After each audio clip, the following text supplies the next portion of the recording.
My key wouldn't fit. And through the glass, my brother was already carrying my mother's things out of the house. I was still wearing the black dress from her funeral, standing on our front porch with a suitcase beside me, when Muckers pulled the curtain back just enough to look me in the eye. Then he said, calm as ever, "Mom left everything to me, you need to go." Not just the house. My clothes were still inside, my documents, my childhood photos, even the urn we'd brought home that morning was sitting on the dining room table behind him. The neighbors were watching, movers were loading boxes into a truck, and Muckers wouldn't even unlock the door. Then my phone rang. It was the estate lawyer. And the first thing he said was, "Anita, whatever your brother told you, you need to be at the will reading in 1 hour. Before we continue, please hit the like button, subscribe to the channel and turn on the notification bell for updates." I looked back at the house while he was talking. 2 men I'd never seen before were carrying my mother's antique bookshelf through the living room window because it wouldn't fit through the front door. Muckers was standing there directing them like he'd been planning this for weeks. "Did my brother hire you?" I asked the lawyer quietly. A pause. Then he said, "Just come to the office before anything else happens." Before anything else happens. That sentence sat in my stomach like a rock. Muckers opened the front door just long enough to hand me a garbage bag full of clothes. Mine, half folded, half shoved in like trash. "You should have taken these earlier," he said. I stared at him. Mom was buried 3 hours ago. He shrugged, and life moves on. I swear in that moment he didn't even look sad. Not tired, not grieving, nothing. Just irritated that I was still standing there. I wanted to scream at him. Instead, I looked past his shoulder into the house. My mother's reading glasses were still sitting beside her favkrata chair. The blanket I bought her last Christmas was folded over the armrest exactly where she'd left it before the hospital. Everything looked normal inside. Except I wasn't allowed in anymore. "Muckers," I said, trying to keep my voice steady, "Mom would never do this to me." His expression changed for half a second, not guilt exactly, more like annoyance. Then he said something that made my chest tighten. "You really don't know what she changed before she died." Before I could answer, one of the movers walked out carrying a metal lockbox from my mother's bedroom closet. Muckers snatched it from him immediately. Too fast. Like he didn't want me seeing it. That's when I remembered the last phone call I'd had with my mother 4 nights before she passed. Her voice had sounded weak, confused. And right before Muckers took the phone from her, she whispered something I couldn't stop thinking about now. "Anita, I need to explain what your brother been doing." Then the line went dead. Muckers stepped back inside and started closing the door. "Good luck at the will reading," he said. And just before the door shut completely, I saw him glance nervously toward that lockbox again. By the time I reached the lawyer's office, my hands were still shaking. The building was downtown, inside one of those older brick offices with dark wood walls and heavy glass doors that made every sound echo. I walked in carrying the same suitcase I'd dragged away from my own house an hour earlier. Muckers was already there. Of course he was. He sat at the far end of the conference table in a grey suit, leaning back like he owned the room too. His wife Donna sat beside him, up and down at her phone, avoiding eye contact with me completely. The second Muckers saw my suitcase, he smirked. "You actually came," he said. I ignored him and took the chair closest to the door. The lawyer, Mr. Watmer, looked uncomfortable from the moment I walked in. He was probably in his 60s, perfectly dressed, but sweating through the collar anyway. A thick folder sat open in front of him. "Thank you both for coming," he said carefully. Muckers laughed under his breath. "Can we skip the formalities? My mother already made her intentions clear." Mr. Watmer didn't respond right away. That silence got my attention. Because Muckers had always been the confident one.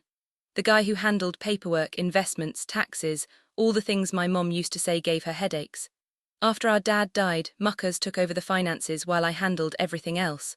Doctor appointments, groceries, sitting beside Mom during chemotherapy when she couldn't sleep. And somehow, sitting there in that office, it felt like none of that mattered anymore. Mr. Watmer finally began reading. The house went to muckers. The savings accounts went to muckers. My mother's investment portfolio went to muckers. Muckers let out this slow breath like he'd just won something. Then he looked directly at me and said, "Looks like Mom knew who actually stepped up." I felt my face burn. But before muckers could say another word, Mr. Watmer reached deeper into the folder and pulled out a sealed envelope. And for the first time all day, muckers stopped smiling. "Mr. Bunnart," the lawyer said quietly, "did you inform your sister there was an additional recorded statement attached to the estate?" Muckers's jaw tightened instantly. "What recorded statement? What recorded statement?" Muckers said it too fast. Not confused, not surprised. Panicked. Mr. Watmer adjusted his glasses and slid the sealed envelope onto the table between us. "Your mother left instructions that this be presented if there was any dispute regarding the property or distribution of assets." Muckers leaned forward immediately. "There is no dispute." I couldn't even process how calm he sounded after locking me out of the house hours after our mother's funeral. "No dispute," I said. "You changed the locks before the will was even read." "That house legally belongs to me," he snapped. Mr. Watmer raised a hand before either of us could continue. "Legally," he said carefully, "that depends on whether the final amendment holds under review." The room went dead silent. Muckers stared at him. "What review?" "That caught me too." Mr. Watmer opened another file. "Your mother requested an independent review of the amendment signed 6 weeks ago." I felt my stomach tighten. 6 weeks ago was when Mom's medication got stronger. Some days she barely remembered what month it was. Muckers shifted in his chair. "This is ridiculous." But nobody agreed with him. Not even Dunner. She finally looked up from her phone, confusion spreading across her face like she was hearing parts of this for the first time too. Mr. Watmer pressed a button on a small recorder beside him. My mother's voice filled the room. Weak, slow, but unmistakably hers. "If Anita is hearing this," she said softly, "then something has already gone wrong." I stopped breathing. Marcus immediately stood up. "Turn that off." Mr. Whitmore didn't move. In the recording, my mother continued. "I became concerned after noticing money missing from my accounts. Marcus told me not to worry about it, but," her voice trembled slightly, "I no longer felt comfortable signing documents without witnesses." Dana looked sharply toward Marcus. And suddenly every tiny thing I'd ignored over the past few months came rushing back. The missing paperwork in Mom's desk, Marcus refusing to let me help with bills anymore, him insisting Mom was too tired whenever I asked financial questions. I looked at him slowly. Did she even know what she signed? Marcus slammed both hands onto the table. "You think you're innocent in all this," he shouted. But before I could answer, Mr. Whitmore reached into the envelope and removed a folded handwritten letter. His face turned serious. "Your mother included further instructions," he said quietly. "Specific instructions, in case she believed someone had manipulated her estate." Marcus pushed his chair back so hard it slammed into the wall. "This is insane," he said. "She was sick, she didn't know what she was saying near the end." But the second the words left his mouth, I saw the problem. He'd spent months claiming Mom was perfectly aware when she signed everything over to him. Now suddenly she was confused. Mr. Whitmore noticed it too. The lawyer folded his hands calmly. "That argument creates a serious issue regarding the validity of the amendment you filed." Marcus froze. For the first time since this started, he looked cornered. Dana slowly turned toward him. "Marcus, what amendment?" He didn't answer. Mr. Whitmore opened another document from the folder. "Your mother requested a private medical evaluation after expressing concerns about being pressured while medicated." I felt this cold wave move through me. Because I remembered those weeks. Marcus suddenly controlling all her appointments. Him answering her phone constantly.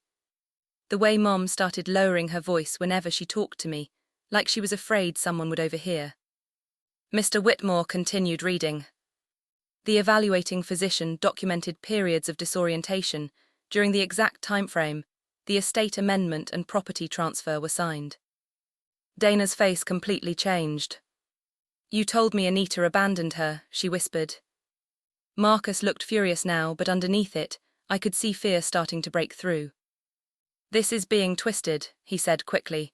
"Mom wanted me handling things because Anita couldn't." "Then why change the locks before probate?" I asked. He looked at me sharply but didn't answer. That silence was louder than anything he'd said all day. Mr. Whitmore removed one final sheet of paper from the envelope. "This," he said, "is your mother's handwritten contingency instruction." Marcus shook his head immediately. "No." The lawyer ignored him and began reading. "If my children are gathered because Marcus claims ownership of the house alone, then he ignored my final decision entirely." Marcus's face lost all color. Mr. Whitmore looked directly at him before continuing. "And if he has already removed Anita from the property before this reading, his inheritance is to be revoked in full." Marcus whispered, almost to himself. "Wait, what?" The room stayed silent for several seconds after Marcus spoke. Not the normal kind of silence either. This was the kind where nobody wanted to move first, because everyone suddenly understood the situation had become much bigger than a family argument. Marcus looked like he couldn't process what he'd just heard. "That's not legal," he said finally, his voice cracking slightly. "She can't just—" "She could," Mr. Whitmore interrupted calmly, "and she did." The lawyer unfolded the final page completely and adjusted it on the table. "Your mother revoked the amended version of the estate 3 weeks before her death," he explained. "The original trust has been reinstated." I stared at him. "Original trust?" Mr. Whitmore looked at me directly. "The estate was originally divided equally between both children." Marcus's breathing got heavier. Then came the part that changed everything. "However," the lawyer continued, "your mother added a forfeiture clause." Marcus closed his eyes. Almost like he already knew. If either beneficiary attempted to seize property, remove assets, interfere with inheritance rights, or unlawfully exclude the other before probate. Mr. Whitmore paused briefly, that beneficiary's share would be immediately forfeited. Nobody in the room spoke. The lawyer placed both hands flat on the table.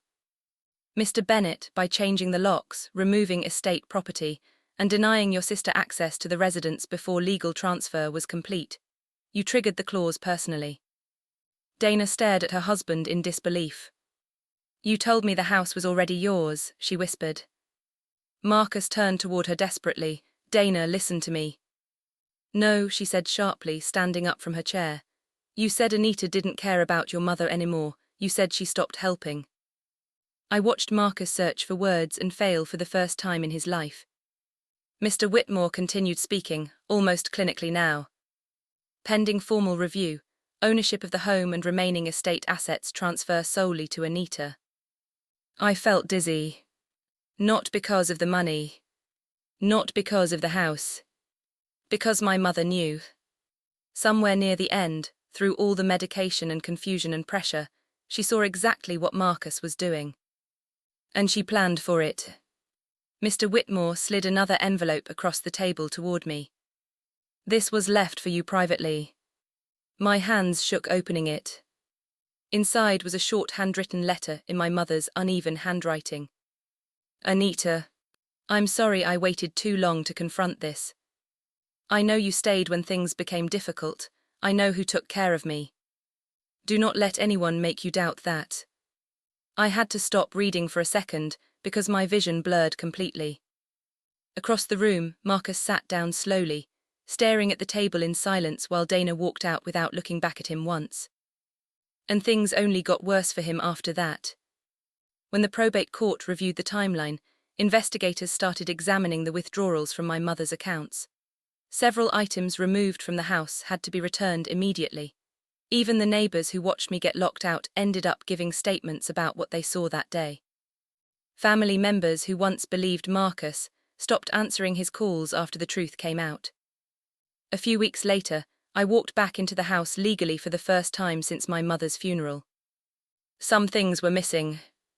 Some drawers had been emptied. but my mother's favourite chair was still sitting beside the window exactly where she left it. I sat there holding her letter in both hands, while the house stayed completely quiet around me. For the first time since the funeral, I didn't feel confused anymore. Or guilty. Or powerless. I stood up, walked to the front door, and locked it behind me myself. This time legally.